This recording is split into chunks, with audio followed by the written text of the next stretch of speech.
Okay, so welcome back to this course on combinatorics. So we continue with our topic in graph theory. Today we will talk about some very important results. Before going to that, let me introduce a couple of product notions in graphs. So the first product that we are going to see is called Cartesian product. So given two graphs, let's say G and H, we want to look at the product of the graph G and H. And this product is defined on the Cartesian product of the vertex sets of G and H. So the vertex set of the product graph is the Cartesian product of V of G times the Cartesian product, Cartesian product V of G times V of X. So this is the pairs, ordered pairs from vertices of G and vertices of H. Right, where the first component is from the vertex of G, vertex set of G, and the second component is from the vertex set of H. So that is the vertex set of the product graph. Now, how are the edges defined? So so there is an edge from, let's say, a vertex G comma H in the product to G dash comma H dash. If and only if either G is equal to G dash, right? It's the same vertex, and H dash is an edge in the graph H, or H is equal to H dash and G dash is an edge in the graph G. So if either of this happens, you have an edge from GH to G dash H dash. So if you look at this product,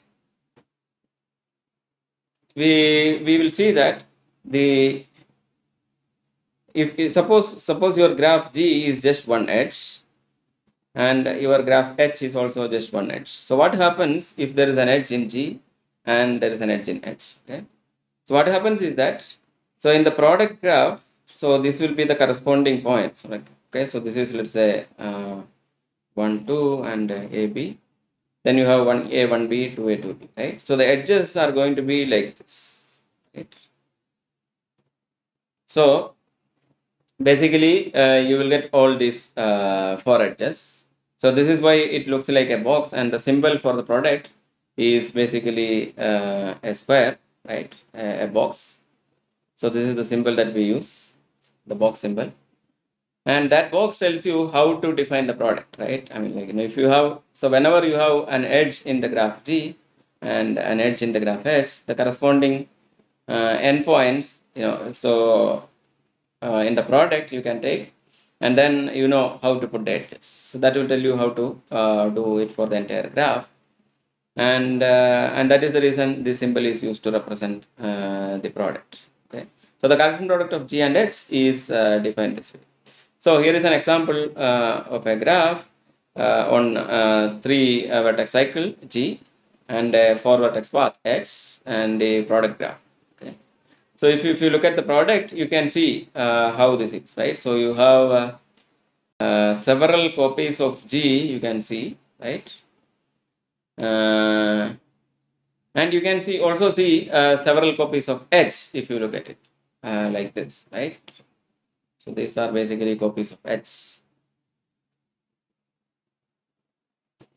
So if you think about this product, take this definition and look at how these edges are going to come in the product, you will see that this product can be thought of as obtained in the following way. So you take the graph G and you replace every vertex of G with a copy of H, right? So here you take the graph G and replace every vertex with a copy of H, right? Like this. Okay. Now, the corresponding vertices in H, right? So we'll have an edge if and only if there is an edge in the graph G. Okay. So between this copy and this copy, right? There is an edge. There is an edge from G from this vertex to this vertex. So the corresponding copies, the vertices corresponding to, right, this replacing, right? So they will have an edge between them. And you can also see it as like, taking the graph H, replace every vertex of H with a copy of G, and then do the same thing, right? Put an edge whenever there is an edge in the edge. So basically, it becomes a, it's a symmetric product. So you can see that G Cartesian G box H is isomorphic to S box G. Okay. So this is something that you can prove as a homework. So that is the Cartesian product. So now, given such a product, we can ask several questions, right? Because all the parameters that you have studied in graph theory, we can try to ask like what happens to this parameter when I take the product of two graphs, right? So you know the parameter for the G and the same parameter for H. So what will be the parameter for the product graph? Now, here are some basic questions that I want you to try to work out as homework questions. So here is the first question. Let G and H be graphs, and G box H be the Cartesian product of G and H. Okay. Now prove that G Cartesian product H is isomorphic to H product G. Second question asks you to prove that if G and H are, to show that G and H are both subgraphs of the product graph, right? We observe this, like in a intuitive fashion, but we have to prove it formally from the definition, right? So here is the definition of the product.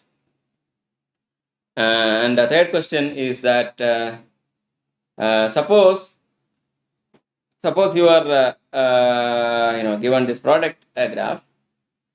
What is the minimum number of disjoint copies of H present in the product, right?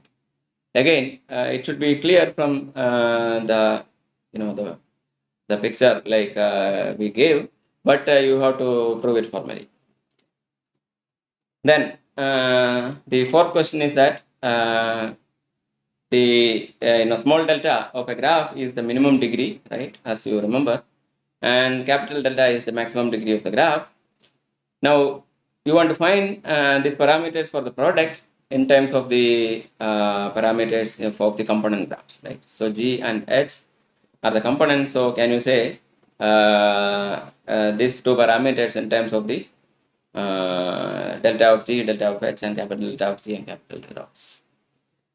And finally, you can also show that the chromatic number, right? So chromatic number is the minimum number of colors that suffices to color the vertices of a graph such that adjacent vertices does not get the same color, right?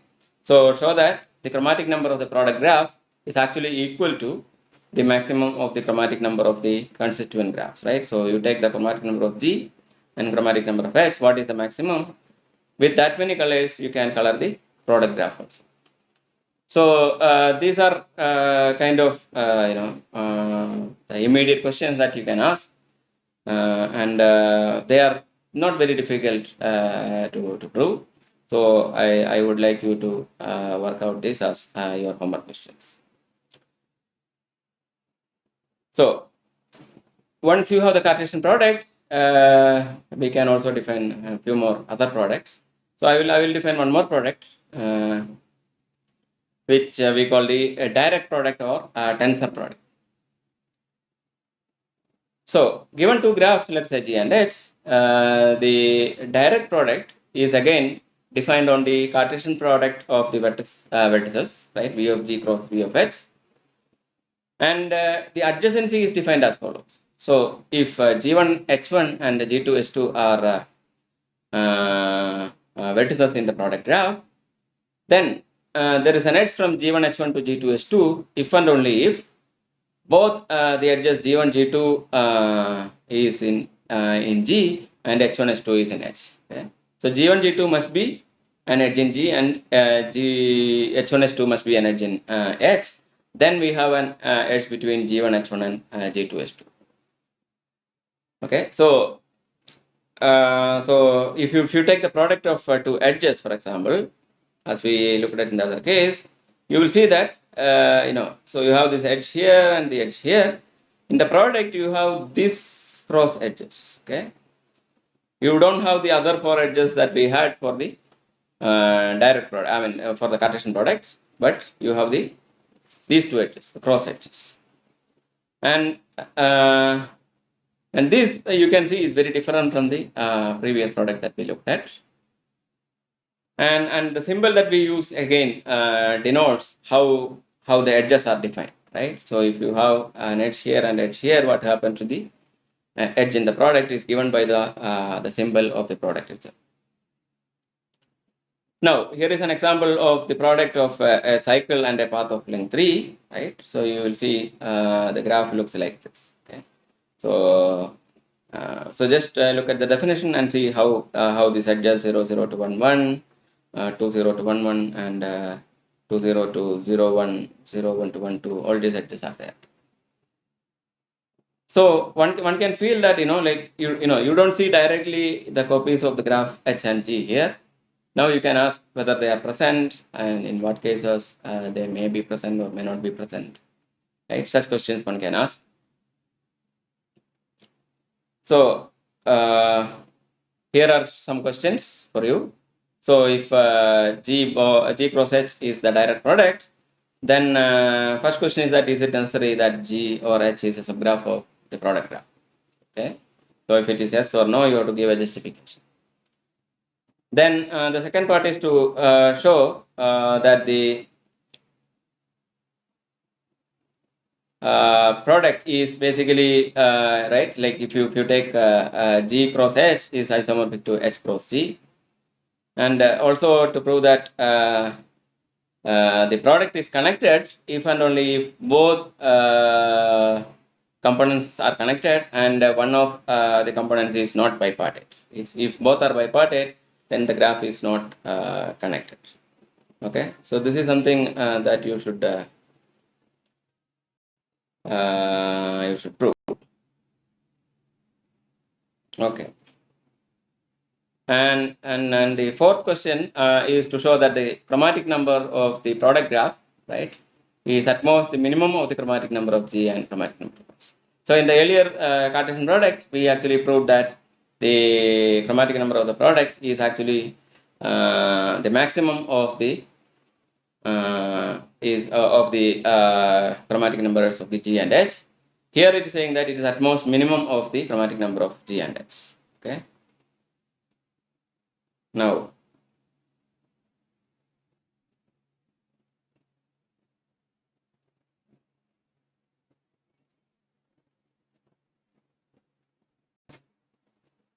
okay. Now,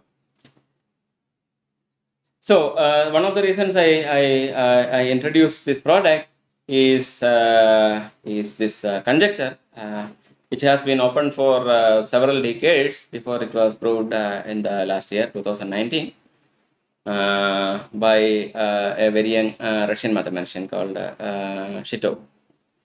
Okay, so the conjecture due to a famous mathematician called Hedetnimi states the following, that the chromatic number of the direct product of G and H is actually equal to the minimum of the chromatic number of G and chromatic number of H. Okay. So I asked you to prove that it is at most the minimum.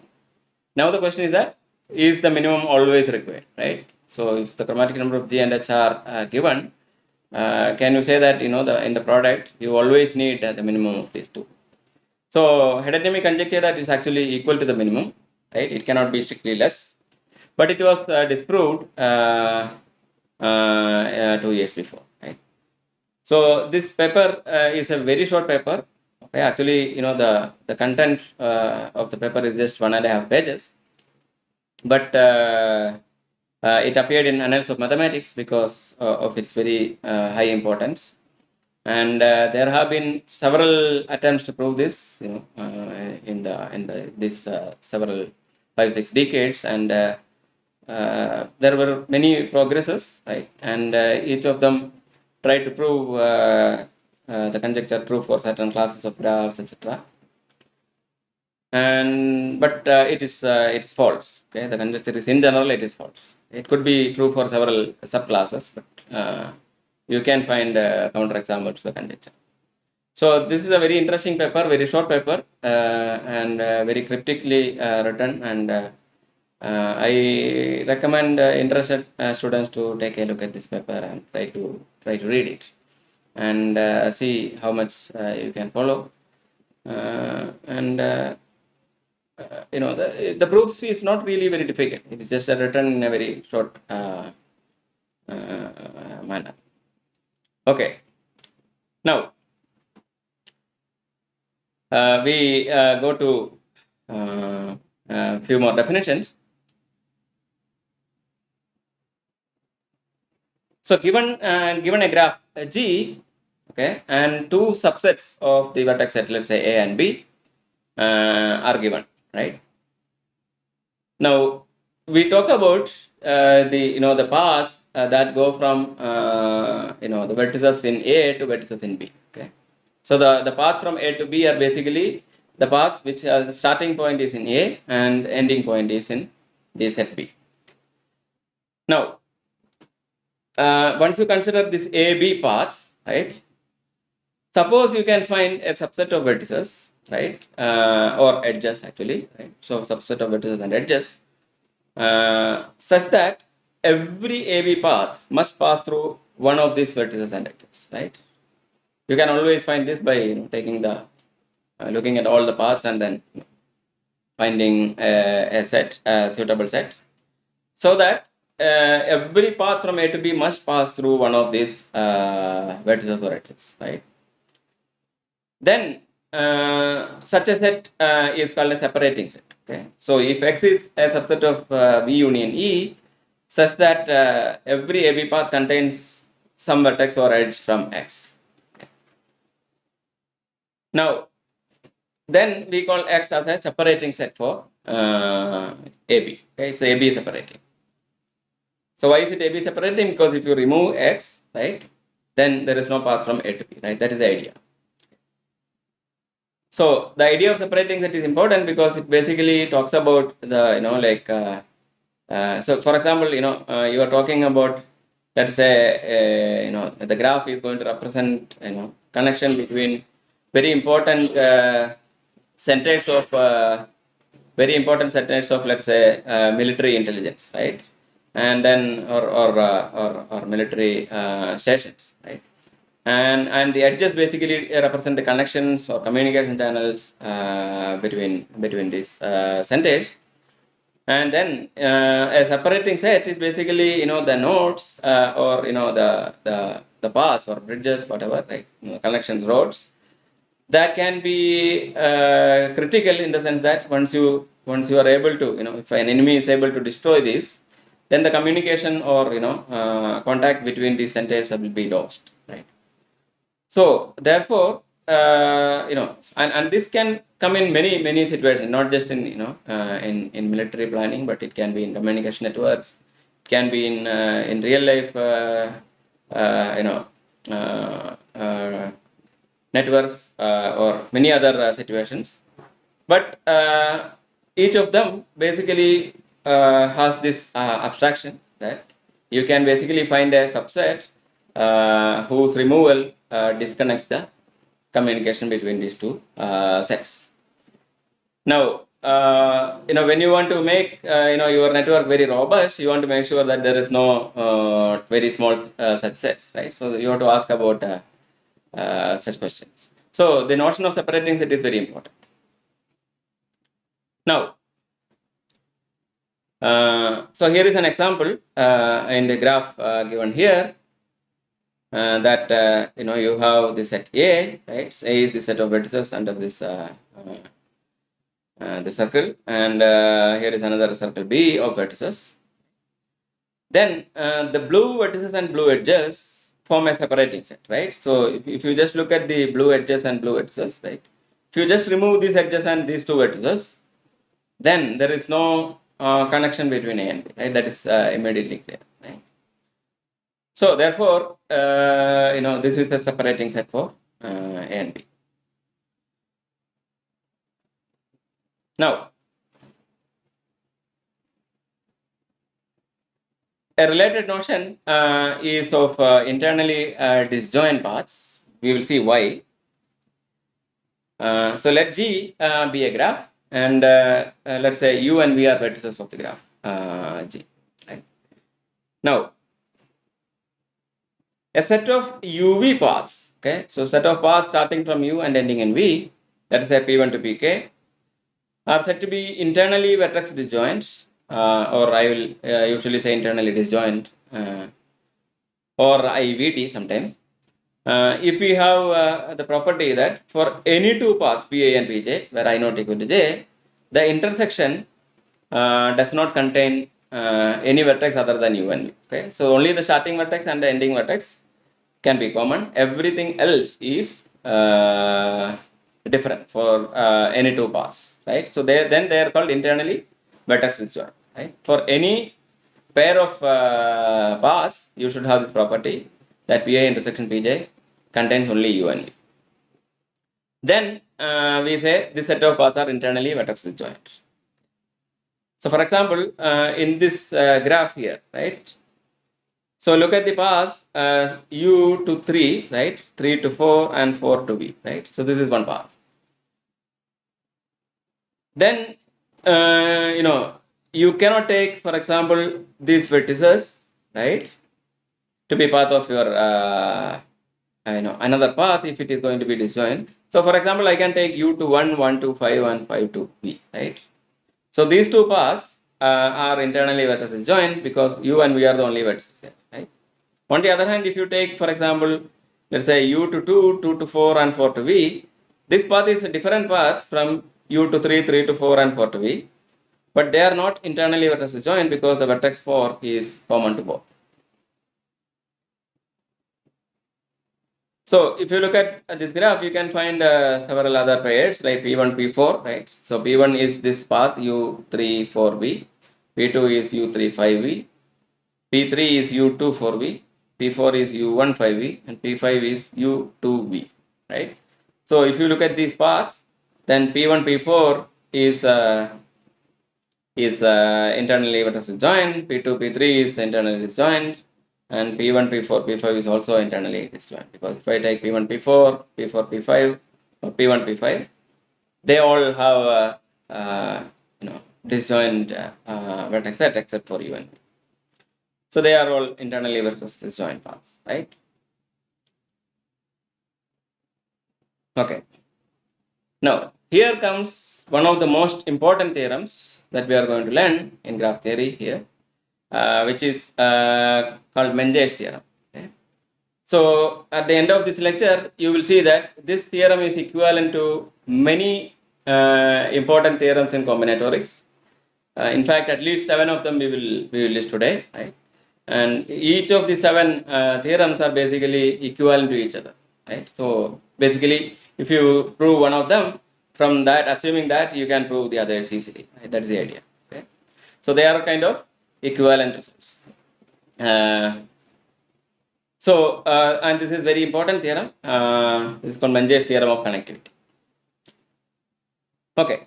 So here is the statement of the theorem. So let U and V be non-adjacent vertices in the graph G. Then the minimum number of vertices that separate U and V is equal to the maximum number of internally disjoint UV paths in the graph. Okay. So the theorem says that there is a close connection between the separating sets, right? Its cardinality and the internally vertex disjoint paths. Okay. So if you talk about UV paths, then the minimum number of vertices that can separate U and V, right? So you take U and V, look at all the paths, and find a subset of vertices which will disconnect U and V, right? So if you remove these vertices, then the graph will be, the U, there is no UV paths remain the remaining graph. Then it's a separator. Find the minimum cardinality separator, right? That minimum separating set is actually equal to the maximum number of internally disjoint UV paths in G. Okay.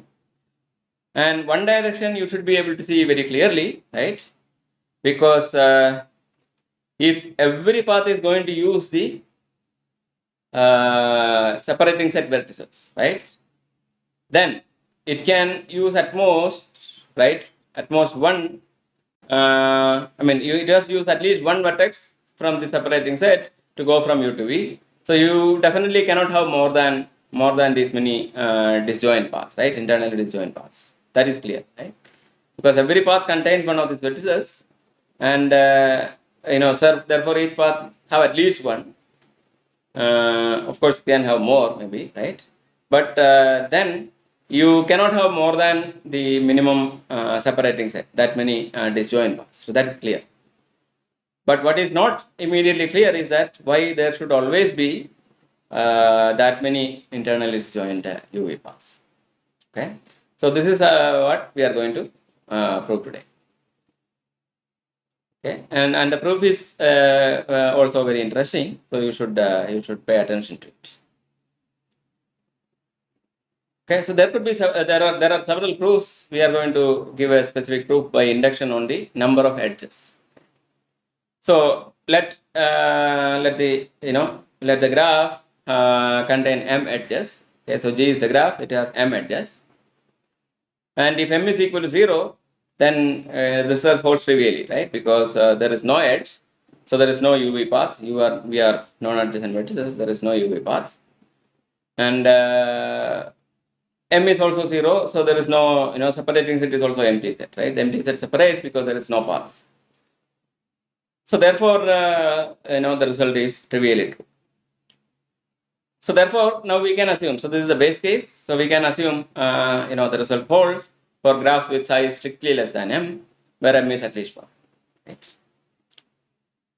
Now let G be a graph of size m, right? Now, without loss of generality, we can assume U and V are to be in the same component.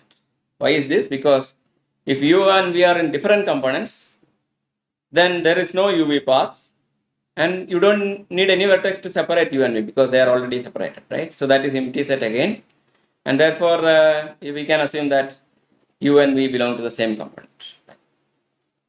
So we assume that the graph has size m, and we have this graph, and U and V belong to the same component in the graph. Now we can assume something further, right? If you have a minimum UV separating set having let's say k at least one vertices, right?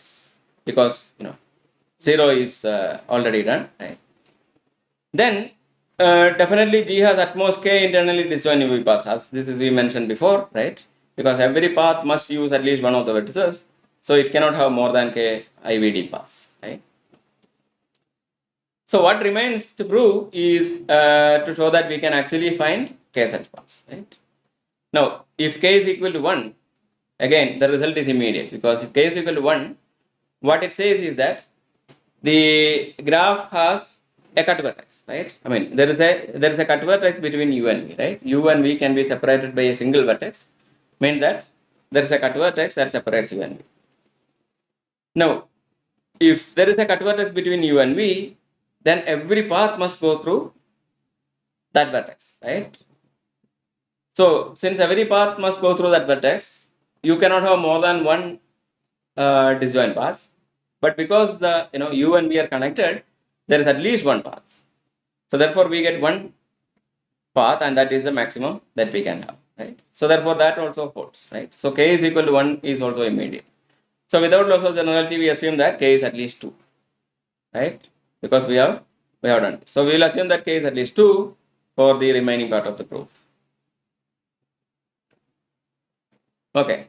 So we define we divide the proof into three cases. Okay. So the definition of these cases are very interesting because it makes the proof very very easy. Okay. So let us see how we define this case. Okay. So the first assumption is that, right, you have this component in which you have U and V are connected, right? And you have a separating set, let's say X in the graph T. Okay. Now, the assumption is that for some separating set of the minimum cardinality. Okay, so X is a minimum separating set for the for U and V, and for at least one of these separating sets, right? So at least one of the separating sets, minimum separating set, has a property that there is a vertex, right, which is adjacent to U as well as V. Okay, so the assumption is that there is some minimum separating set where a vertex in the set is adjacent to both U and V. Okay, so there is an edge from U to X and also an edge from X to V. Okay, so if this happens in the graph, right, if this is the first case, right, suppose there is such a minimum separating set. In that case, what we do is the following. Okay, so what we do is we remove the graph X from the graph G, and you look at the graph G minus X. Okay, so look at the graph G minus X. So in G minus X, of course, this edges, right, U to X and X to V will also go, right? And then you get a smaller graph, right, with less number of edges. And in this graph, we can see that X minus the vertex X is a separating set for U and V, right? Because once you remove, the entire set X, U and V are disconnected. I can do this in two steps, right? I first remove the vertex X and then remove the remaining vertices in X, right? So therefore, X minus singleton X is a minimum cardinality UV separating set in the graph G minus X, right? Because if there is even a smaller one, I can remove that and remove X so that it gets separated. So therefore, we will assume that that is not the case. Therefore, it is not the case. So therefore, X minus singleton X is a minimum cardinality UV separating set in the graph G minus X. But the point is that if G minus X has at least two edges less, right? So I can use induction because the number of edges is less. And I am inducting on the size of the graph, which is the number of edges, right? So if the size of G minus X is strictly less than M, right? This implies that we can use induction hypothesis. So what is the induction hypothesis? Right? If the number of edges is strictly less, then no, the result holds. That means that you can find K minus 1, right? So this was cardinality K, right? Then you can find K minus 1 internally vertices join UV paths from U to V in the graph G minus X. Okay? So in the graph G minus X, we can find internally vertices joined UV paths from U to V, right? There are K minus 1 such paths. So once you get this many paths by induction, what you do is to just add the path U to X, X to V, right? Because U and V are adjacent to X. So UXV is a path which was not present in the graph G minus X. Right? So therefore, this path is going to be internally vertices joined from all other paths, right? From the all other paths that we obtained by the induction hypothesis. So adding this path, I get K minus 1 plus 1, there is K paths. So I get K paths in the graph, which solves the case for this case, right? So this case is okay, right? So if the graph contains a separating set with the property that one vertex is adjacent to both U and V, then we can easily use induction, right? Okay, so that is the case one. Okay, so once we finish with this case one, we will assume case two has the following structure. Okay, so in this case, we assume that for every minimum UV separating set in the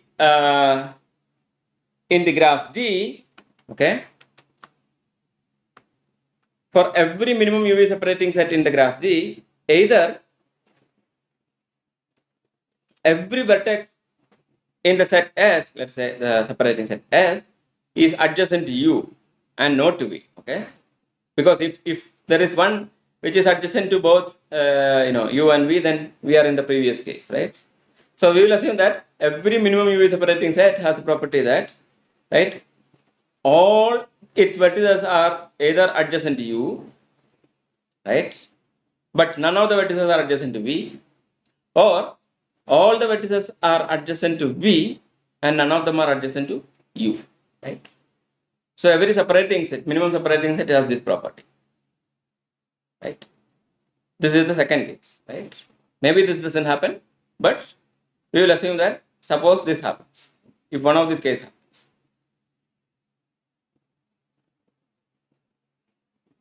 So what can we see from this structure, right? So if every vertex in the separating set is adjacent to U, but none of them are adjacent to V, then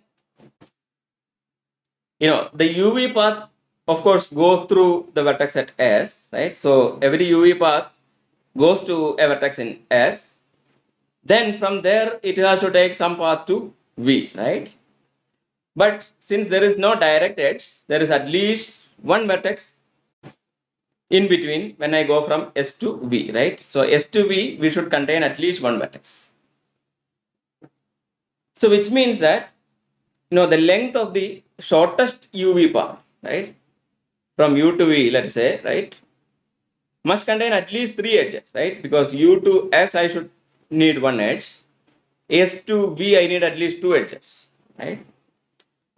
So the length of the shortest UV path, which is the distance between U and V, is at least 3, right? Because every path must go through S and then some, right, path of length 2 from S to V, right? So distance is at least 3. So we will observe that if the case 2 happens, then the distance between U and V is at least 3. Okay? Now what we are going to do is the following. Okay? So since you know that there is a path of length at least 3, we will take such a path, okay, such a shortest path. So we take a shortest UV path, right? Whatever is the shortest, it can be 3, it can be 4, whatever it is, but the shortest one that you can find in the graph from U to V, right? Whatever path that you can find. So consider P to be the shortest UV path, right? So it starts from U, go to some vertex X in the set S, right, the separating set. Then from X it goes to an immediate neighbor Y, which is not the vertex V, of course, because there is no direct edge from X to V. And then from Y, there is some path to V, right? It could be an edge or a longer path. So you have the shortest path, which goes from U to X, X to Y, and Y to V. Now, XY is an edge because that is how we take the define the vertex Y, right? So the edge E is equal to XY. Now what we do is that in this graph, I remove the edge E. I don't remove the vertices. I just remove the edge E. Okay. So suppose you have something like this. So let me draw it for you. Right. So you have U, then you have some vertex small x, let's say in the set S, and then some Y, and then some path to the vertex V, right? So you have this Ux, XY. So I am going to remove basically this edge XY. So the XY edge is removed in the graph. Of course, the other edges, whatever is there, are going to be present, right? Whatever it is, are going to be there. I just removed the edge XY. Now, once I remove the edge XY, what happens to the minimum UV separating set, right? See, I know that S is a minimum separating set, which means that removing the vertices of S will make the graph disconnected, and that is the smallest set, right? Now in this, if I remove one of the vertices, right, if S has k vertices and I remove the vertex X, of course I know that the remaining set has k minus 1 cardinality, right? But if I remove X, of course I also remove the edge XY, right? Because X is a vertex incident to the edge XY. Right? So therefore, removing the edge XY, removing the vertex X will also remove XY. So if I remove only the edge xy, right, the number of the minimum separating set cannot decrease by more than 1. That's what I wanted to say, right? Because just removing x itself will remove xy. So in G minus xy, the minimum cardinality UV separating set cannot be less than k minus 1, right? Because I can just remove x, which will remove, it's a subgraph of G minus xy, and then that has separating set size actually equal to k minus 1, right? Now, the claim is that, of course, in a typical case, once you remove an edge, it can also decrease the cardinality of the separating set. But we are going to say that in this particular case, it will not decrease, right? The minimum separating set in G minus xy is actually, again, has cardinality equal to k. So we are going to prove this. But I want you to think about why in G minus xy you cannot have a separating set of size k minus 1. Okay. So think and try to prove it yourself. If we are in case 2, that is every minimum UV separating set in S, set S in G has either all the vertices in S are adjacent to U and not adjacent to V, or all the vertices are adjacent to V and not adjacent to U. In this particular case, if I remove this edge xy, right, in the shortest UV path, the edge xy, then it cannot decrease the separating set cardinality of the separating set. Okay. So think about this. So how do we prove this? Okay. Suppose, for the contrary, suppose that there is a k minus 1 element separating set in the graph G minus E. Okay. So we assume that there is such a separating set in G minus E. So we call the set as let's say Z, which is equal to Z1, Z2, Z3, etc. Zk minus 1. Okay. So we have a k minus 1 element separating set, we assume, in the graph G minus E. Now, what we know is that Z union X is a separating set, a UV separating set for the graph G, right? Because, right, once you remove X, G minus, you get a subgraph of G minus XY. So if I remove all the elements of Z, then you get a separating set in the graph G, right? Because this is the separating set in G minus xy, and G minus x, right? For example, let me just write it, right? G minus x is a subgraph of G minus the edge xy, right? Now, since Z is a UV separator for G minus xy, it is also a separator for G minus x, right? Because it's a small subgraph. So, but now we know that the minimum cardinality of a separating set is k in the graph. So I have removed one vertex, which is x, right? And then I have removed one vertex x, and then I have removed the k minus 1 vertices in z. So therefore it has cardinality k, so therefore it is a minimum separating set also, right? So Z union X is a minimum UV separating set in the graph G. But we know that by the definition of X, right, with the choice of X, X is adjacent to U, right, but not adjacent to V, right? So that was our assumption, right? X is basically adjacent to U, right? And of course, because of the property of S, it is definitely not adjacent to V. Now, X is adjacent to U and not to V. Each of the Zi's must also be adjacent to U, right? Because Z union X is a minimum separating set, and we assume that in the case every vertex in the separating set is either adjacent to U and not to V, or adjacent to V and not U. But one of them is already adjacent to U, therefore everything else must be also adjacent to U, right? So therefore Z1 to Zk minus 1 is also adjacent to U, right? But not adjacent to V, right? Now, this we can do because we assume that k is at least 2, right?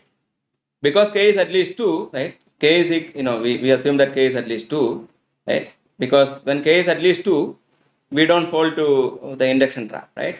We know that this set is non-empty, right? This set z1 to zk minus 1 is non-empty, and therefore we can do the following. Okay, so if I look at Z union Y, right, this Z union Y is also a UV separating set, because once I remove Y, again I remove the edge xy. So G minus Y, right, as we just noted earlier, G minus X, similarly G minus Y, is also a subgraph of G minus XY. Now, because this is a subgraph of G minus XY, right, if I remove Z1 to Zk minus 1, which is the separating set for G minus XY, then I get a UV separator for the graph G also, right? So therefore, we see that Z union Y is also a separating set for the graph G, right? Now, if Z union Y is a separating set, now Zi is our adjacent to U because Y is adjacent to Zi's are adjacent to U because we proved it in the previous case. We have not changed the Zi's, right? And but because of the property of the case, Y also must be adjacent to U, right? Because we said that every vertex in any minimum separating set is also adjacent to U. So therefore, there must be an edge from Y to U also, right? Now this contradicts the fact that P was a shortest UV path, right? Because we said that we started with the shortest UV path, which means that we go from U to X to Y to V was of the shortest length. But now if Y is adjacent to U, I can actually go from U to Y and then continue this path, which gives me even smaller paths. But by assumption, this was the P was the shortest path, right? So this is a contradiction, and therefore we cannot have a separating set of size k minus 1 in this case. Right? So in G minus xy cannot have a separating set of size k minus 1. So but G minus xy has a separating set of size k only, right? So every separating set in G minus xy has cardinality k. But what we achieved by doing this is that we got a graph with smaller size, right? Because G minus xy has strictly less number of edges. And therefore we can assume induction, right? So by induction hypothesis, this graph G minus xy, right? G minus xy has k internally vertex disjoint, right? Paths from U to V, right? But all these paths are internally vertex disjoint paths in the graph G because xy is an edge, whether I can choose to put in the path or not, right? I can just throw it away, right? So all the paths in G minus xy are also paths in G. Therefore, by induction I get k internally vertex disjoint paths in the graph G minus xy and therefore in the graph G. So case 1 and case 2 are done, right? So then all it remains is our case 3. And since we already assumed that, right, case 1 and case 2 are not there, right? So we can assume that you cannot find a separating set which is having a vertex which is adjacent to U and V, and you cannot find a separating set, right? I mean, you don't have the property that every separating set has either every vertex is adjacent to adjacent to U or adjacent to V, right? So that is not the case. Because these two cases are not there, we will assume the following. Okay? So therefore, we can find at least one, right? At least one minimum UV separating set, let us say W, such that no vertex of W is adjacent to both U and V, right? Right? That is the first case, right? First case does not happen because in that case we will apply the first case, right? And W has at least one vertex not adjacent to U, right? Because if every vertex of W is adjacent to U, then again, right?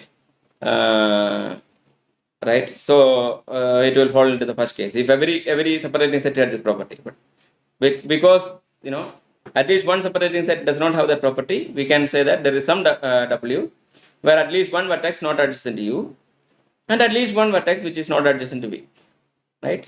So which means that we are in a case like this, right? So we have U and V,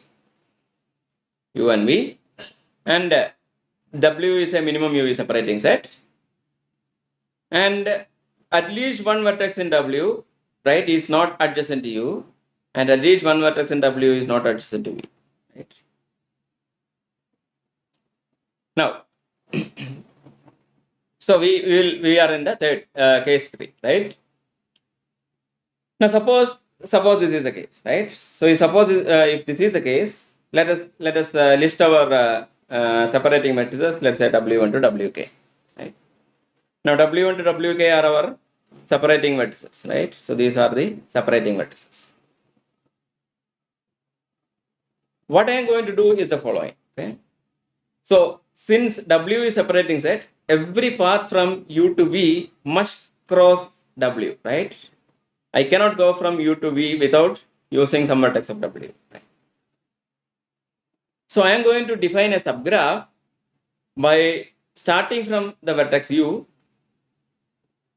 traveling paths and going through the vertices of W, right?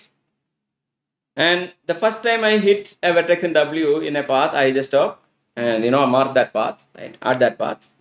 Then I look at another path, right? So I look at all the paths from U, which starts in U and ends in W, where I stop the path the first time I cross W. I don't want to go, further, right? After I reach W, I don't want to go any further.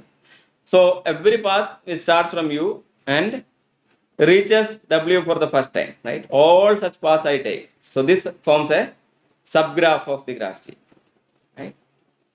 So all the U to W paths, right? U starting from U and ending in W, where I don't repeat vertices of W. I take this subgraph and then I add a new vertex called V dash. What I do is that I make V dash adjacent to exactly all the vertices of W, W1 to Wk. So V dash is adjacent to W1 to Wk. So I take this subgraph U to W paths, right, together with this new vertex that I am going to add.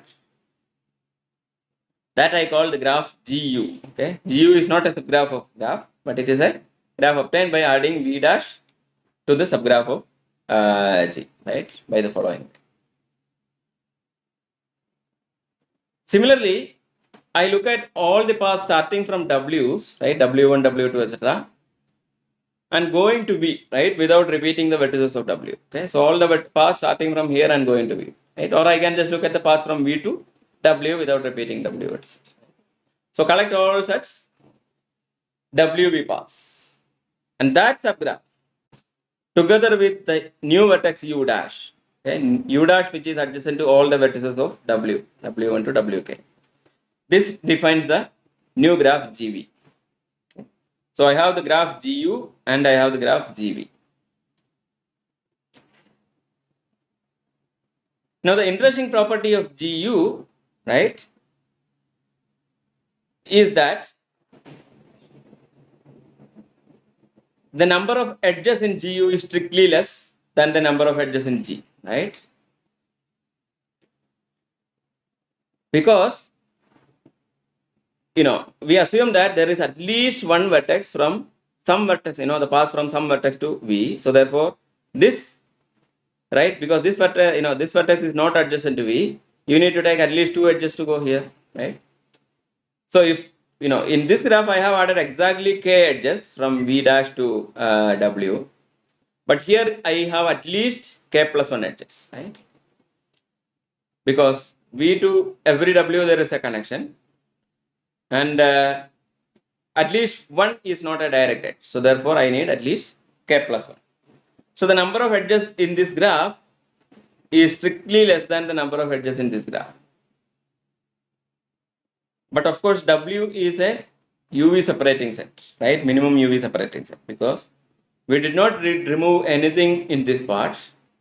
And to separate W, I need to remove each of them, because I can, if I reach any of the vertices in W, I can go to V dash. So U V dash separated, W is a minimum separator for GU, right? But now for a smaller graph, right, of cardinality strictly less than M, right? Cardinality of GU is strictly less than M.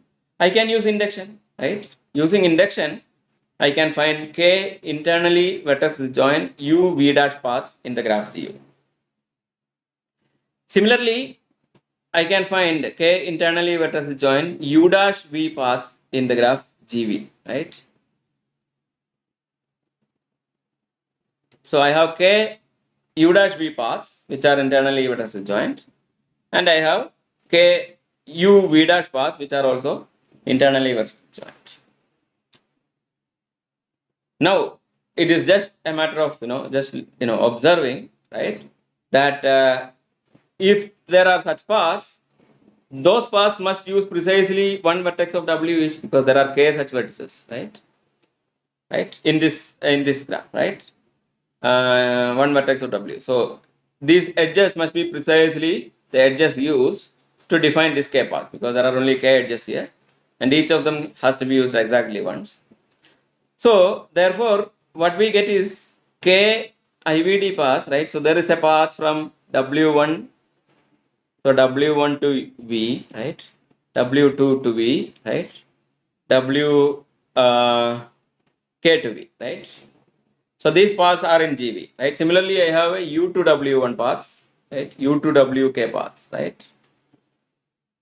Because these paths must be going through U to W1 and to V dash, U to W2 and V dash, U to WK and V dash, right? U dash to W1 and V, etc. So, but now this part is, right, these parts are all internally vertex disjoint. Similarly, these paths are also internally vertex disjoint, right? So what I do is that I take the U to W1 paths and join with the W1 to V paths, right? So U to W1 path in the graph C, and in this, from this part I take the W1 to V paths, right? Now that cannot be intersecting U to W2 paths and W2 to this path, because because we were very careful in selecting the subgraph from U to V, that we don't repeat the vertices of W. So therefore, once I reach W, right, from here to here, there is no vertex or edge which is used around this part, right? So these parts of the graphs are basically disjoint except for the vertices W, right? So I get internally vertex disjoint paths U to V through W1 through W2 through WK. So I have constructed K paths from U to V in the graph, which are all internally vertex disjoint. So that is the proof of case 3, and therefore we finish all the cases. Okay. So GU is the graph obtained by looking at all the UW paths terminating at the first hit of WI and adding a new vertex V dash adjacent to VI. That is the case I am just describing in words.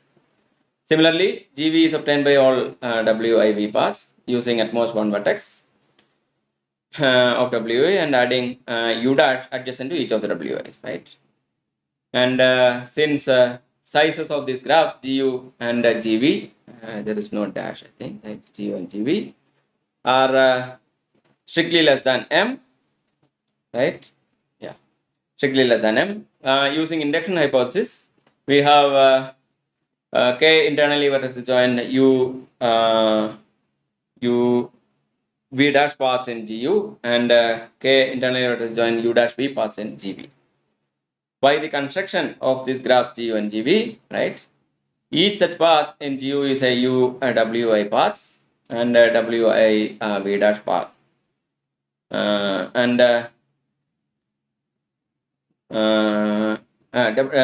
WI V dash H, right? And similarly, in GV, we have this case, and combining these paths, you get internally disjoint paths in the graph G.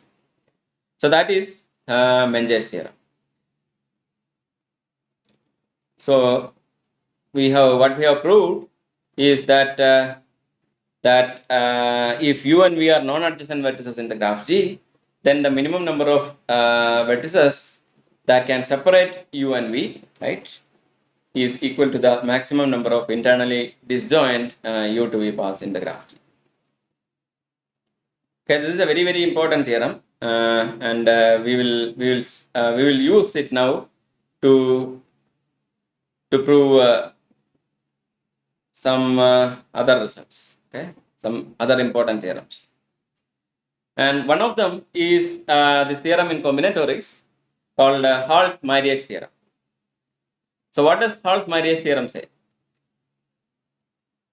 Hall's theorem says that okay. So before defining the theorem, let me define what is called a system of distinct representatives.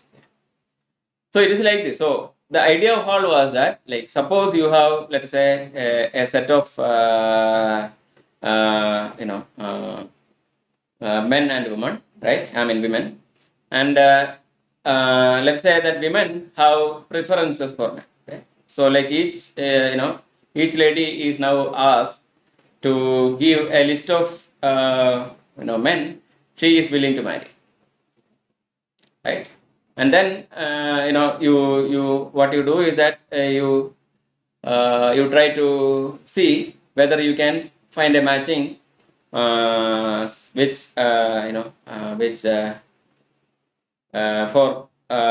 for these people, right, men and women, so that each man can get married to one of the ladies who prefer him, right? So if you can find at least one such matching, we can say that okay, all of them can get married. Right? So every lady has a preference whom she is willing to marry, others she is not going to marry, right? And men, of course, doesn't have any such preference. As far as he can get some body to marry, he is happy. So finding such matching, right, is it's called that is why it's called Mariage theorem. Okay. But there is a much general statement in set theory which we are going to state here. So this is called a system of distinct representatives. So given a family of sets, let's say A1, A2, etc., AN. Okay. So A1 to AN are a family of sets. A system of distinct representatives for this family is an n-tuple, right, of elements x1 to xn, right, such that each element xi, right, is is a member of AI. Okay, so I have to pick xi's from AI, right? So I want to find representatives of each of the sets, right? So I have to pick xi's from the corresponding sets, and they must all be distinct, right? I cannot pick an element who is going to represent two different sets, right? So xi must be different from xj whenever I not equal to j. So I want to pick up elements such that they represent the sets, right? And they are distinct. So for each set I need a representative, right? Now, when is it possible to find such representatives for a set system? Okay? We will assume that all these sets are basically defined on a universal set, let's say U, where all the elements are drawn from, right? So of course they could have intersections, right? I mean A1 and A2 all have intersections. Otherwise we can clearly select, if they are non-empty, we can just pick elements one from one, right? One from each of the sets. You can find representative. But when they have intersections, this may not always be possible. So Hall's condition, right? Hall's theorem gives a condition when this is actually possible, right? And it is very, very interesting because one of the obvious conditions is also a sufficient condition.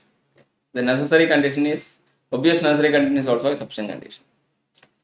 So what is the obvious necessary condition? That if I want to find such representatives, right, then for every union, right, of right, of the sets, right? So if I take the union of sets, like say, a1, a2, a3, right, like for some ak.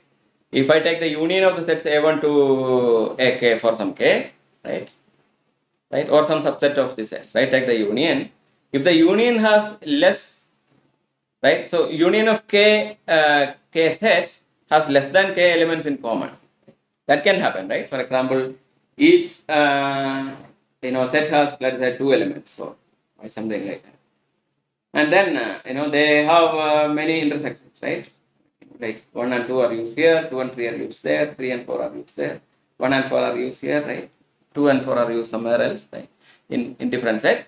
Then the union of these 6 sets might have only 4 or 5 elements, right? In that case, you can definitely not find a representative for each set, right? Because the total number of elements in the universe is less than the number of sets. You cannot find distinct representatives.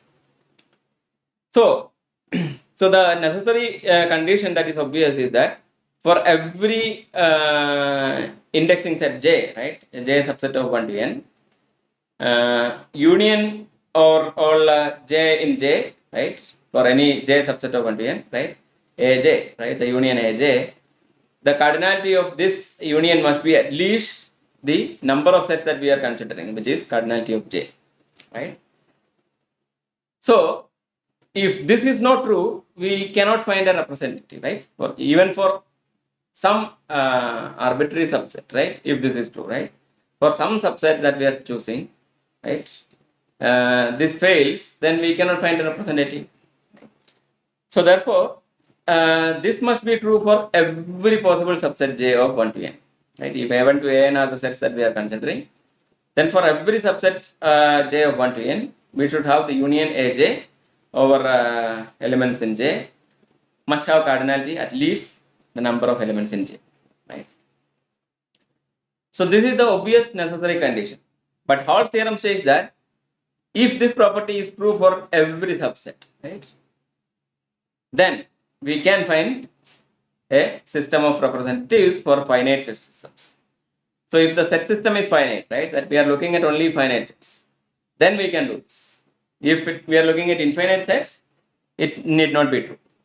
So finite set systems, when every set that we are considering a1 to an are all finite sets, then we can clearly find a system of distinct representatives according to Hall's theorem. So this is what we want to prove. Okay. So now what we are going to prove this is using a version of the same theorem in terms of graphs. We will prove the graph version of the theorem, and then using that graph version, we will see that it is actually identical to this version. We can prove the same here also. Now, before proving the graph version, let me introduce a couple of other notions. Okay. So this will be useful to prove our later equivalences between several of the theorems that we were proving. So what we are going to now do is to use Menger's theorem to prove one theorem, and then use that theorem to prove Hall's theorem, right? And to just show the equivalence of these results in some sense. Okay, so what we want is the following. So given a graph G, a matching is a set of pairwise disjoint edges. Okay, so a matching in the graph is a set of pairwise disjoint edges. So for example, this set of 3 edges, the blue edges, form a matching in the graph, right? Because these edges are they don't have any intersection for any pair of them, right? So they are pairwise disjoint, and they are a subset of edges. Right? So therefore, it's a matching in the graph. Now you can also talk about some other matching. For example, this edge, right? If I pick this edge, and then of course I cannot pick this edge because they have intersection. So instead of picking that, I can pick something which does not intersect. For example, this itself, right? So this yellow edges form a matching, right? Or I can pick, for example, this and this, right? That is a matching. Or this and this is another matching. Right? So we can find matchings like this, right? or I can pick this, right, and then this. This is another matching, right? So we can find matchings like this. So a matching is just a pairwise a disjoint set of pairwise disjoint edges. Now, a matching of maximum cardinality is called a maximum matching. Okay. So one can prove the maximum matching in this graph is 3, right? Because every matching uses 2 vertices. So of course you cannot have more than n by 2, right? Floor of n by 2 edges in any matching. So that is immediately clear. The matching of maximum cardinality is a maximum matching in the graph. But of course, you can have graphs with much smaller number of matching, right? For example, if I take this graph, right, it has many vertices and edges, but the matching cannot have more than one edge, right? Because if I pick any one edge, right, let's say this edge, then I cannot pick anything else because everything else is going to intersect with this vertex. So this is the maximum cardinality of matching is 1 here, right? Now, so the Hall's theorem, the graph version of Hall's theorem is the following. So let G be a bipartite graph, which we call an XY bipartite graph because one side of the vertices are called X, right? That set is called X, and the other independent set is called Y. Okay. So consider an XY bipartite graph G, right? Then G has a matching from X to Y. Okay. So matching from X to Y is that matching that saturates X. Okay. What do I mean by that? That a matching where all the vertices of X have some edge incident to it in the matching, right? So some matching edge must be incident to every vertex. Then such a matching is called a matching that saturates the set X. Okay. Of course, there could be some vertices in Y which are not mapped. Okay. So such a matching is a matching which saturates X, right? On the other hand, you can also have matching which saturates Y, right? For example, like this. And then, this and this are matching edges which saturates Y, but not X because X has more vertices. And therefore, I cannot saturate X. Right? So this is possible. So a matching which saturates X, okay, is there if and only if for every subset of X, okay. So let us say S is some subset of X. For every subset S of X, the cardinality of S is less than or equal to the cardinality of the neighborhood of S. So what is the neighborhood of S? Neighborhood of S is the set of all vertices which are adjacent to the elements of, right, the vertices in S. Okay? So for example, right, neighborhood of this set, right, is basically, what is the neighborhood of this set? Let's say neighborhood of this set is the set of vertices which are neighbors to this, right, like these guys. So what we are saying is that if for every subset S of X, we can show that the cardinality of S is less than or equal to cardinality of its neighborhood, right? There are more number of neighbors, right, or at least as many neighbors as the elements of the set itself. Then you can find a matching which saturates X. Okay? So if in other words, if Y is the set of ladies and X is the set of men, right, and the edges are representing the preferences of the ladies. Okay, so every lady says that okay, I prefer prefer these guys. So I can define a bipartite graph as follows, right? I can define a bipartite graph like this. So this is the set Y, right, with the ladies and then the men, and then each lady says that okay, I am willing to marry these two guys, right, and this lady says I am willing to marry this guy, this lady says that I am willing to marry this guy, right, and maybe also this guy, and something like this is given, right. Then you are asked, okay, can you find a matching which saturates X, which means that can you find a matching for each of the men, right? some lady who prefers him, if that is possible or not. So Hall's theorem says that if for every subset you can find at least that many ladies in the neighborhood, right? That many ladies preferring that subset of men, then we can find a match. Okay. Now, again, to prove this, we are going to use a slightly related concept. Of course, we can directly prove this. We can prove this without using any other theorem. But we are going to prove it using, an application of Menger's theorem that we just learned. Okay, so we are going to define what is called a vertex cover.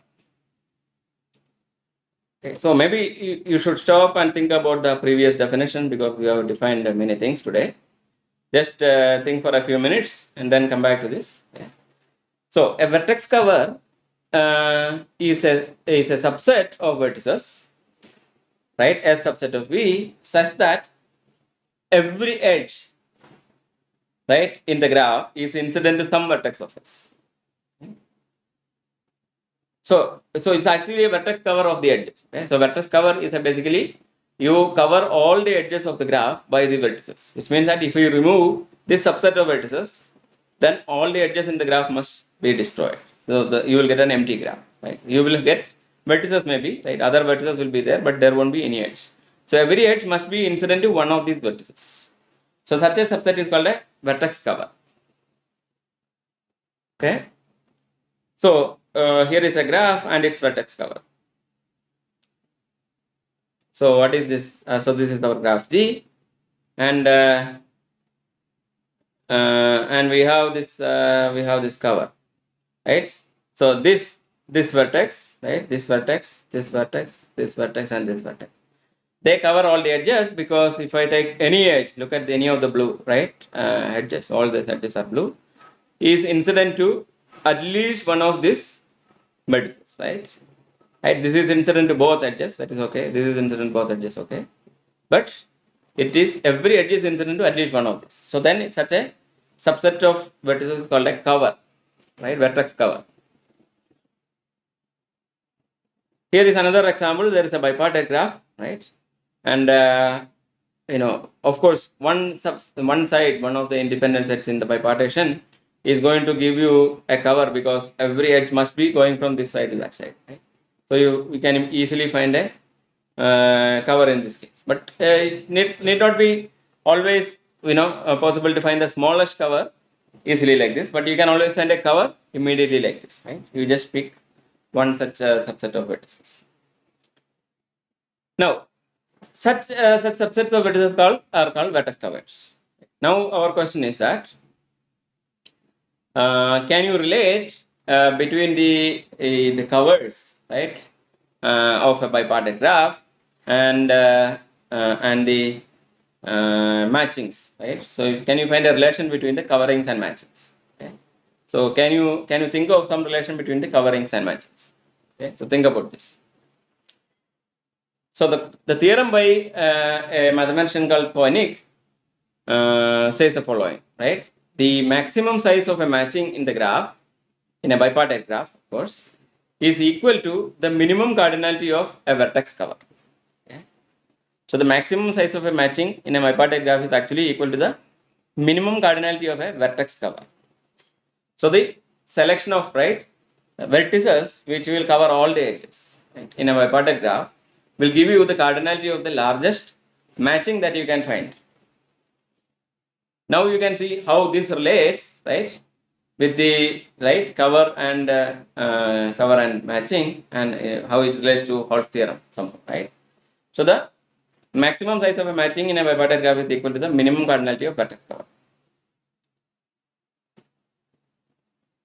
So for example, if you look at this bipartite graph, right, can you find a cover of the edges, right, of the minimum cardinality and show that it is actually the largest matching that you can find out, right?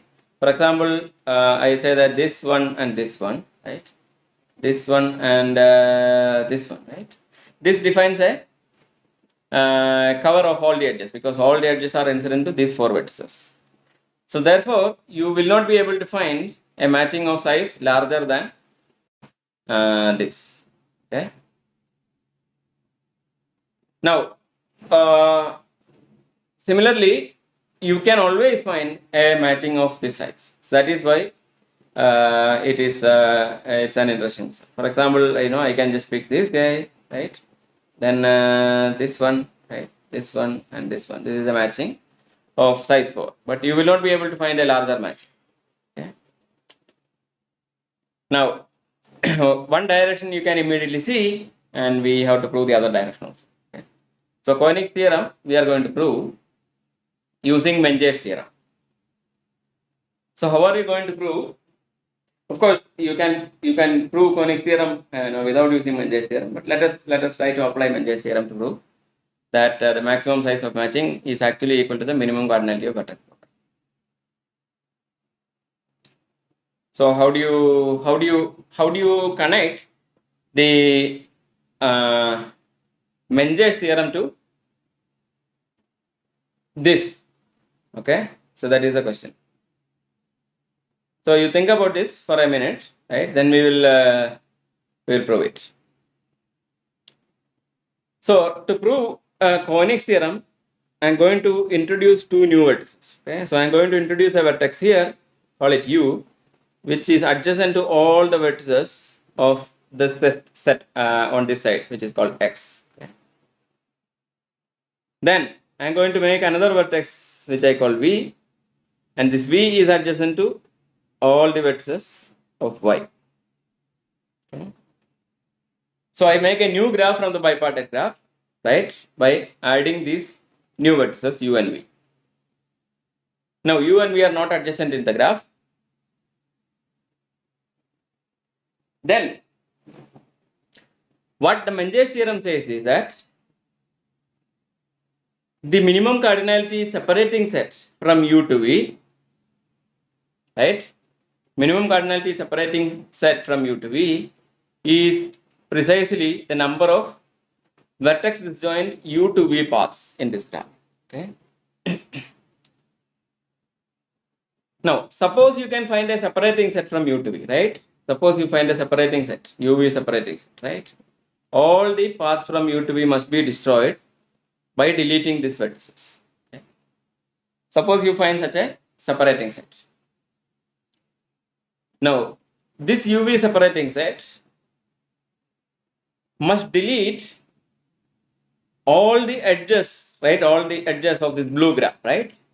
Because if it does not delete all the edges of this blue graph, there must be some blue edge, which means that I should be able to go from U to that vertex. Using the blue edge, go to some vertex of Y, and then from that vertex Y directly to V, right? That path must exist if the separating set does not cover all this, right? So therefore, any UV separating set, right? Any minimum UV separating set must necessarily be a cover of the bipartite graph, right? So a minimum UV separating set corresponds to a maximum number of disjoint UV paths, right? By Menger's theorem, but which corresponds to maximum matching in the bipartite graph, right? Because why maximum number of disjoint UV paths must use necessarily distinct edges from this the bipartite graph, right? The blue edges. Any such path from U to V must use edges of the bipartite graph, and they must all be disjoint, right? They must form a matching because they must be all they are all internally disjoint, right? So therefore, all such edges will give a matching in the bipartite graph.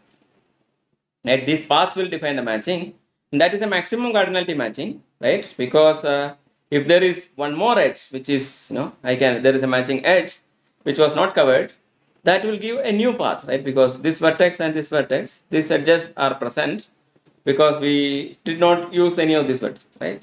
So therefore, once I selected the the separating set, that must give me exactly the the cardinality of the maximum matching in the bipartite. So therefore, a minimum UV separating set corresponds to maximum number of disjoint UV paths, which correspond to maximum matching in the bipartite.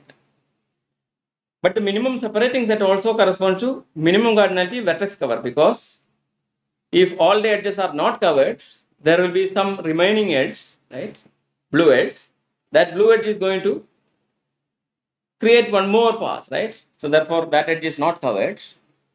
Means that is going to give one more path, which means that we did not select all the separating vertices, right? So therefore this corresponds to vertex cover in the bipartite. So therefore, we get a connection between the vertex cover and the size of the maximum matching. So the minimum vertex cover is actually equal to the maximum bipartite matching. Because any separating set must use vertices of x and y only, right? In the blue part, right? Because u and v cannot be deleted in the separating set. Okay. So we proved Menger's theorem. And then using Menger's theorem, we just proved the Koenig's theorem, right?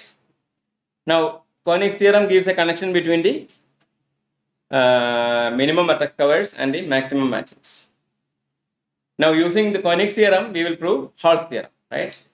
Hall's theorem is the statement that if this condition, right, the Hall's matching condition is true, then there is such a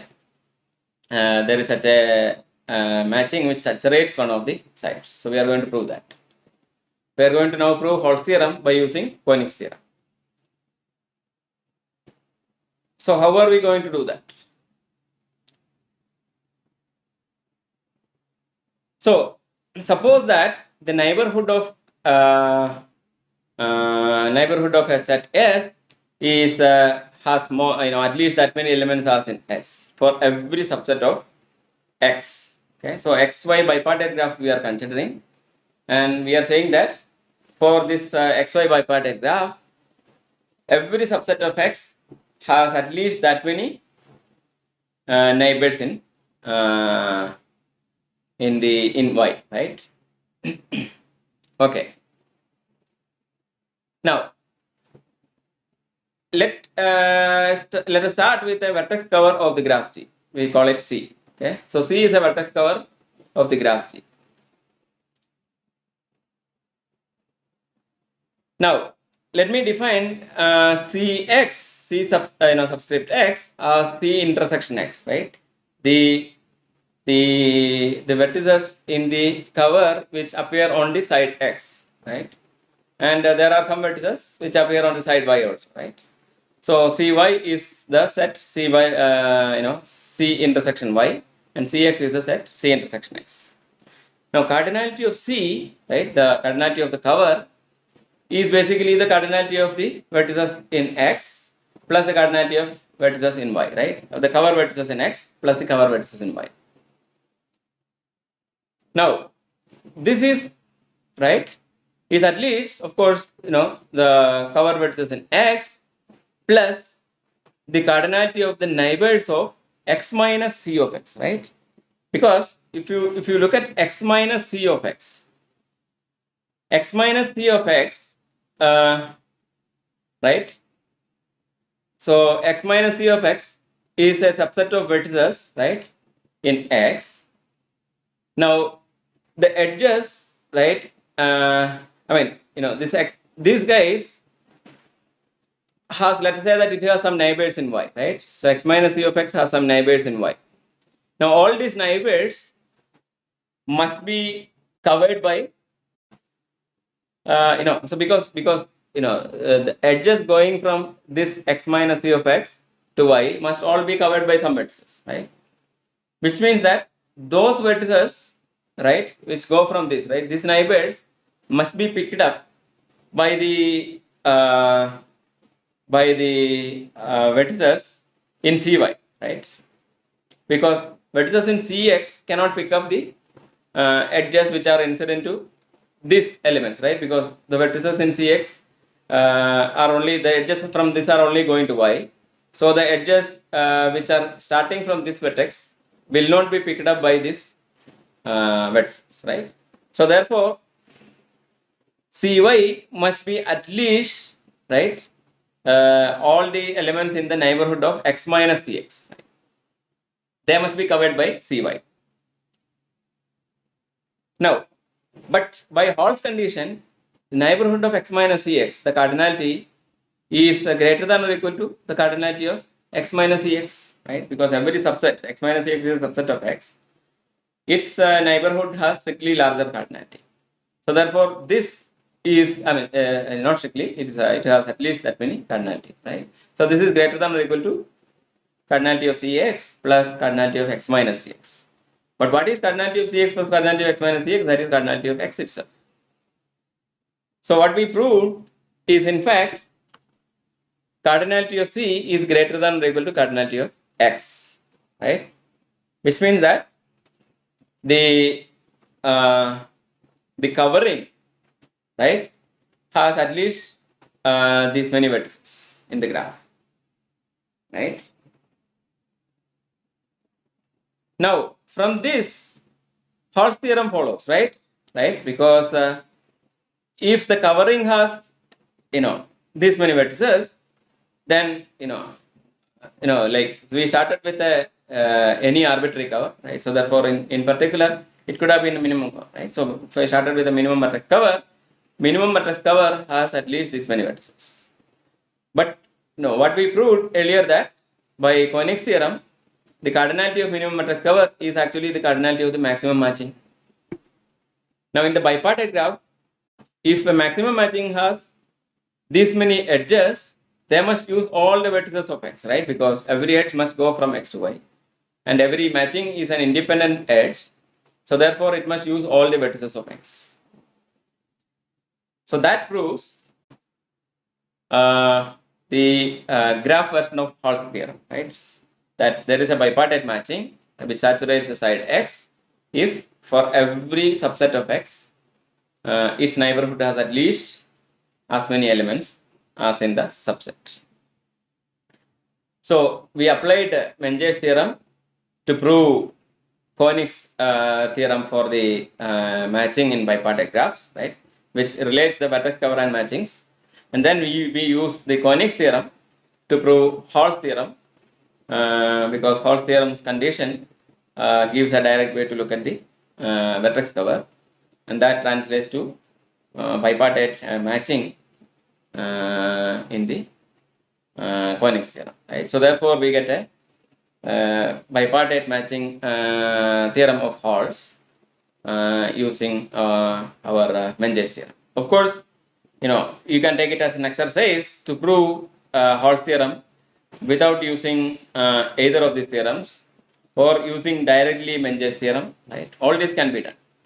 So, but we just give a proof using Menger's theorem to Koenig's theorem and Koenig's theorem to Hall's theorem. Right? Now, maybe you can use Hall's theorem to prove Koenig's theorem or Menger's theorem.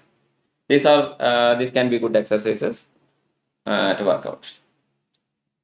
Now, using the bipartite version, right, or the graph version of Hall's theorem, we are going to prove the set theory version of the Hall's theorem. So, the general Hall's theorem from the graph version. How do you prove this? So, let A1 to AN be a family of finite sets, right? This is our theorem statement. Such that for every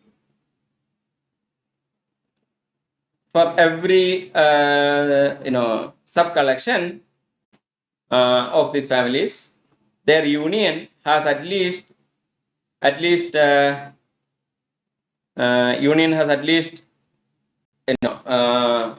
cardinality of the union is at least the number of sets involved in the union, right? So for every j subset of n, right, union overall j in j, aj is at least cardinality of j. Right? Now, suppose this is true, right, for every such subset, then we construct a bipartite graph as follows. Okay, I mean we can of course construct a bipartite graph from the given family always. So given a family A1 to AN, we form a bipartite graph by taking the elements of AIs and taking the union, right? And this union as the set Y, and then each of these sets as the elements of this set X. Okay, so one side you just write down the sets in the family A1 to AN as the vertices, and on the other side you take the universe from which all these elements are drawn, right? The union over all AI as the elements of Y. Okay? So these are the vertices. Now two parts, right? X and Y. If there is an edge from AI to an element Y, if and only if Y is an element of AI. Okay. So this is basically kind of an incidence graph, right? The bipartite graph, which says that A3, right, is basically connected to all its elements, right, in the universe. A4 is connected to all its elements. AN is connected to all its elements, right? So this is the incidence graph, which is the bipartite graph. Now, what is a system of distinct representatives? Well, a system of distinct representatives is precisely a choice of elements here, right, such that each element belongs to precisely, it belongs to a corresponding set, right? So what is that translate to? That translates to basically a matching, right, in the bipartite graph, because each element must have a corresponding, each set must have a corresponding element which it belongs to, and that will only happen if there is an edge in this graph, right, which can be picked as part of a matching edge, right? And therefore, if there is a matching which saturates A1 to AN, right, which saturates the side X, then of course we know that you have a system of distinct representatives, right? Because this matching will give you precisely the representatives as the elements matched in the set side Y, right? So all you have to just do is to see whether the matching condition holds. But the matching condition is precisely the neighborhood of any subset must have at least that many here, right? But that is precisely what we are saying here, right? What is the neighborhood of a set? It is basically the union of all the elements in that sets. But the condition is true, right, according to our assumption, and therefore the matching exists. So there is a matching which saturates the side X, or in other words, there is a matching which saturates A1 to AN, which says that there is a system of distinct representatives, right? And that is true if and only if this condition is true, right? So therefore, we get the general Hall's theorem, right, or system of distinct representatives from the bipartite version of Hall's theorem. So we proved several theorems today, right? Menger's theorem, then Koenig's theorem, and then Hall's theorem, both the graph version and the set theory version. Okay. Now, we just finished this lecture with a few observations, and what I want to point out is that these three theorems, of course, we saw that they are kind of equivalent, right? One can be obtained from the other. I did not prove all the directions, but you can take it as a homework. But they are also equivalent to many other theorems. Okay? So I am going to show the equivalence of 7 major theorems, 7 or 6, I don't know,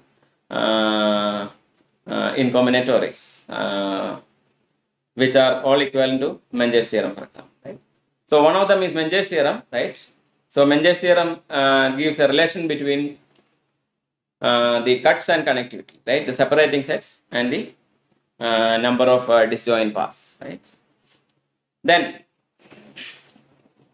another theorem which we did not prove is Koenig theorem, right? Which says that the term rank of a 0-1 matrix is equal to the minimum number of lines whose removal makes the matrix a zero matrix. So what is the time rank? Time rank is the the number of non-zero entries that you need to pick up, right? In the 0 1 matrix, number of ones that you need to pick up, such that no two of them are in the same row or column, right? So the such ones, how many maximum number of such ones that you can pick up, that is the time rank, right? Now the minimum number of lines, right? So line is basically a row or column, right? So in a matrix, any row or a column is called a line, right? Now the minimum number of lines that you need to remove to make the matrix, the remaining matrix is just a zero matrix. That is called the that is the minimum number of such lines, and that number of such lines is called the time is also equal to the time rank of the 0 1 matrix. That is the Koenig theorem. Okay. This has a graph version. You can think about what could be the graph version. Then our Koenig theorem, that the maximum matching in bipartite graph equals the minimum matrix cover. Okay, so this is the Koenig theorem. Then the Hall's theorem, which we just proved on the existence of a system of distinct representatives. Then you have Dilworth's theorem. Okay, Dilworth's theorem on partially ordered sets. So if so, what does this theorem say? It says that if the largest anti-chain in a poset has size k, then the poset can be decomposed into k disjoint chains. Okay. So if you remember, chains are the totally ordered subsets, right? So you can basically partition the poset into k disjoint chains if k is the largest number of anti-chain. Okay. So that is the Dilworth theorem. Then there is Max-Flow-Minkert theorem. So Max-Flow-Minkert theorem is a theorem in the flow theory. Flow theory is basically a study about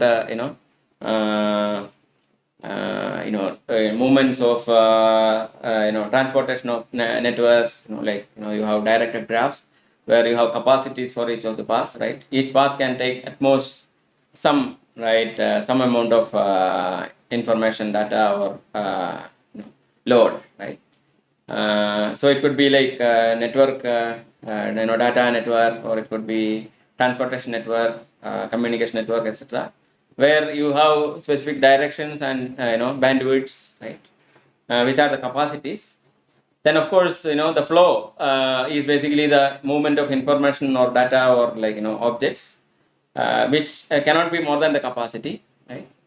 So then you can define this network as a directed graph with associated weights of the edges, which are the capacities. And then the Max-Flow-Minkert theorem says that if you have a source where everything is static, right? It's basically a factory which produces things like S, and there is a terminal which is the outlet, maybe, right? So you want to transport things from the source to the terminal, and the numbers given here are the capacities of the lines, right? The transportation, right? There is a bridge here which cannot carry more than 2 tons. There is a bridge here which cannot carry more than 10 tons, right? This will not permit trucks of size larger than 9 to go through this, right? Things like that, right? So these are the capacities, and then the flow is basically how much of the loads can be transported at the same time, right? Something like that. I am not being precise here. One can make it precise, and then you can talk about the maximum amount of flow from S to T that can happen, and this can be equal to, this will be equal to the minimum cut which separates S to T, and the sum of the capacities, right? So the sum of the capacities in a minimum cut, right, is basically equal to the maximum flow that can happen. So flow has some additional things, like for example, whatever enters a node must also leave the node except for the starting and ending node, right? So it's basically whatever going in, right? So we are going to associate some numbers here to define the flow, right? So some value is going from here, then that must also go out of this, right? For example, if this guy only allows to go 7, right, from here to here, then I cannot send 10 here, because if 10 comes here, the 10 must go also out. So the incoming and outgoing must be balanced, right, in a flow. So whatever, all these conditions there, we can show that the maximum flow is precisely equal to the minimum cut of the capacities. So this is also identical to these theorems that we had discussed before, Menger's theorem, etc.